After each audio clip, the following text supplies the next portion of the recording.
Կարապետյան հուլիսին 3 Ռոմանոս Պետրոսյանը հայտարարեց եւ փոխհատուցման հարցն են որոշելու։ Այս կապակցությամբ ինչ կասեք։ Լուրջ մի ընդունեք։ Իրենք արդեն հեծը գցել են իրենց ոտքերին, դուք երևի դա տեսնում եք, բոլոր ցուցանիշները կատաստրոֆիկ են, դրա համար իրենք շատ ուրախ կլինեն հիմա, եթե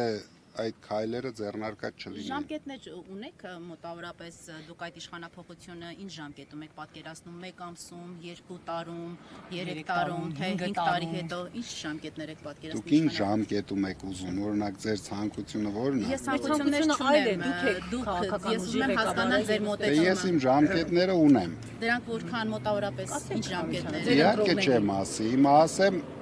մինչև 1 տարի թե 1 տարուց շուտ։ Դա բոլորդ կտեսնեք, հերթով։ Պարոն Կարապետյան, ես մի փոքր ուշ միացա, չգիտեմ, հարցեր հնչել են թե ոչ, դուք բազմիցս մինչև ընտրությունները հայտարարում եք, որ ընտրությունից հետո արդեն միայն Հայաստանի Հանրապետության քաղաքացիություն կունենաք։ Ուզում եմ հասկանալ, այս գործընթացը ինչ փուլում է, արդյոք հրաժարման այս գործընթացը ինչ որ գործնական փուլ մտել է, չի մտել։ Չէ, գործնական փուլ մտել է, դա գործնական փուլում է։ Կոնկրետ ինչ փուլի մասն է խոսքը։ Դե հիմա ես Դուք 3 երկրում Հայաստանում ունեք քաղաքական Հայաստանում հիմա քրեական գործով եք անցնում եւս 2 երկրում էլ հայց ունեք ներկայացված ու այս 3 երկրներում էլ տարբեր քաղաքացիություններով եք ներկայանում։ Այսօք դա կարող է հանգամանք դա օրինակ եւս 2 երկրում ինչ ունեմ։ Ֆրանսիայում դուք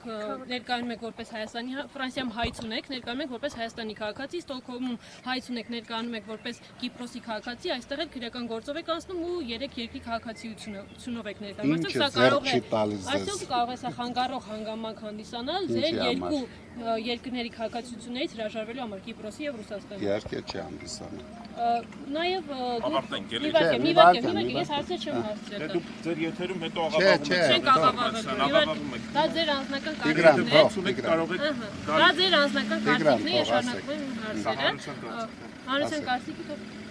Հանրության կարծիքը դուք չեք կարող ասել։ Դուք ընդդիմադիր առաջնորդների հետ հանդիպումներ ունեցել եք այս ընթացքում ու եթե ունեցել եք ընդդիմադիր ինչ որ ուժերի առաջնորդներ եք ունեցել։ Ում հետ եք հանդիպումներ ունեցել։ Կարծես ասեմ, հիմա մենք մեր գաղտնի պլանը ունենք, ում չեմ բացելու։ Ինչ պլանի մասին է խոսքը։ Փաշինյանին հեռացնելու պլանը։ Ինչպես եք կոնկրետ։ Շատ հեշտ։ Պարոն Կարապետյան, իդեպ անգամ եք շուտ գայիք, մեր մի հարցի չպատասխանեցիք։ Ընդդիմադիր Սամվել Կարապետյանի կարգավիճակին հարմարվել եք, այդ իրողությանը պատրաստ եք առաջ գնալ հենց այդպես կարգավիճակի Սամվել Կարապետյան։ Ես կարգավիճակ չունեմ։ Ես ընդամենը ապօրինի կալանավորված մարդ եմ։ Գալիս եմ դատարան, դուք տեսնում եք։ Դրա համար, քանի այդ կարգավիճակում եմ, ձեր հետ առիթ ունենում ենք շատ շփվենք։ Դրանից հետո շատ բաներ դուք տեսնեք։ Պարոն Կարապետյան, իդեպ իշխանության ներկայացուցիչները տարածում էին ձեր եղբոր լուսանկարը հանգստից, ասում էին այսպես են Ռուզանյան հարց են տալիս։ Իմ եղբայրը հիմա հանգստանում է, դա Ասում էին այսպես են իշխանափոխություն իրականացնելու մեկներ մեկներ են քաղաքական ոչ մի process-ի չի մասնակցել հենց առաջի օրից, ինքը կարող է հանգստանալ, կարող է անհանգստացնել, դրա համար ինքն է որոշում։ Ձեր իշխանափոխության այդ սցենարը, որը դեռ չեք ցանկանում այսպես բարձրաձայնել հակագծեր բացել, ռեալ է թե դուք պարզապես քաղաքական հայտարարություններ եք անում։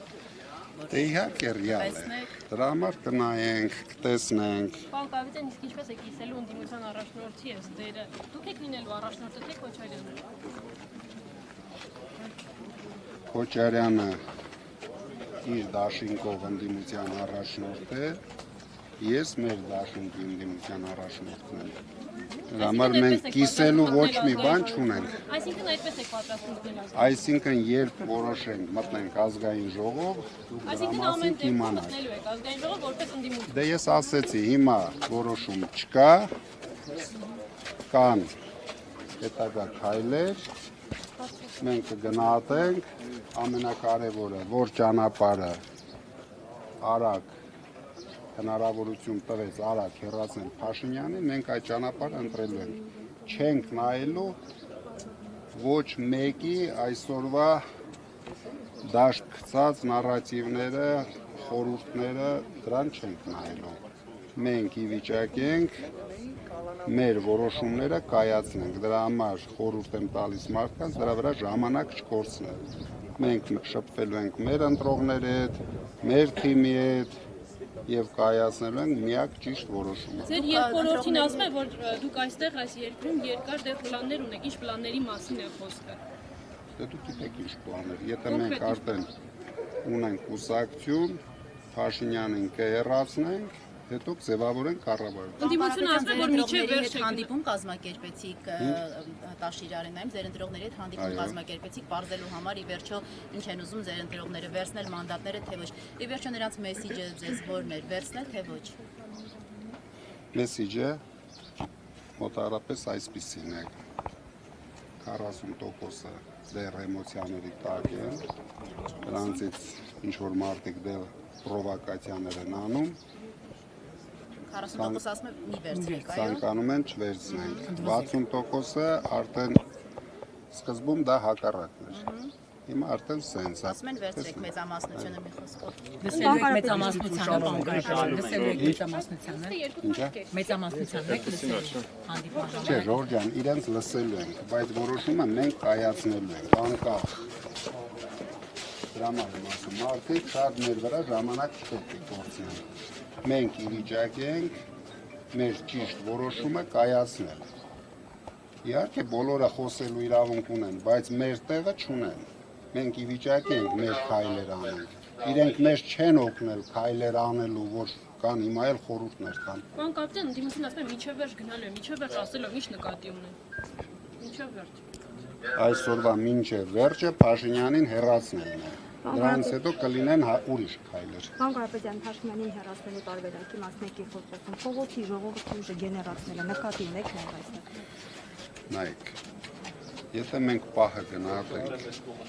որ դրա անհրաժեշտությունը կա, իհարկե մենք դա կանենք։ Բայց այսօրվա դրությամբ այս երկրում փողոցային միայն Փաշինյանն է։ Դրա համար մենք գնում ենք օրենքով գնացել ենք սահմանադրական դատարան։ Հիմա